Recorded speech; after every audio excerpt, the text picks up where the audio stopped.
मैंने भी कुछ बताया था कि नहीं बताया था? मैंने भी कुछ बताया था। बताने से क्या होगा? हम जलसा बर्बाद करेंगे क्या? ठीक है, मत कराइए तकरीर। अस्सलाम वालेकुम मौलाना साहब, आपसे मैं एक रिक्वेस्ट यही करता हूँ, जो आप जिस तरीका से इस धरना की जलसा में प्रोग्राम दिए हैं और दर्शकों या पब्लिक हर जगह का आए हैं, आपके लिए आपका आवाज सुनने के लिए बहुत उम्मीद लेकर आए हैं। जिस टाइम आपसे आवाज सुनने के लिए आपको बैठना चाहिए, उस टाइम में आप उठ के जा रहे हैं। इसके लिए पब्लिक जो है परेशान है। दूसरी बात है, हमारी मदरसा का जो है साल का एक बार जलसा होते हैं। बहुत 2-4 लाख रुपया खर्चा करके हम लोग एक प्रोग्राम बना रहे हैं। मौलवी साहब, आप जो स्टेज से चला जा रहे हैं तो हमारी बहुत मदरसे का बहुत। ठीक है भाई, मैं स्टेज पर बैठ जाता हूँ, मैं नहीं जाता हूँ। मैं कल की छुट्टी किसी तरीके से ले लूँगा, मैं वहाँ तनख्वाह कटवा लूँगा, नौकरी को खतरे में मैं मगर तकरीर नहीं कर सकता। जब आपकी इज्जत की बात है तो मेरी भी इज्जत की बात है। अगर आपको जलसा अपना लग रहा है कि बर्बाद हो जाएगा, मैं तो जान का खतरा मोल लेकर के जा रहा था ना।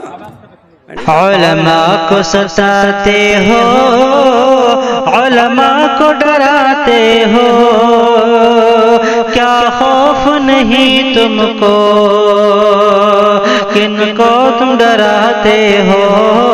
उलमा को सताते हो, उलमा को डराते हो, क्या खौफ नहीं तुमको, किनको तुम डराते हो?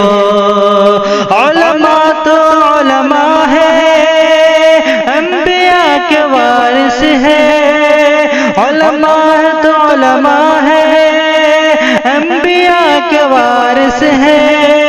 क्या खौफ नहीं तुमको, किनको तुम डराते हो?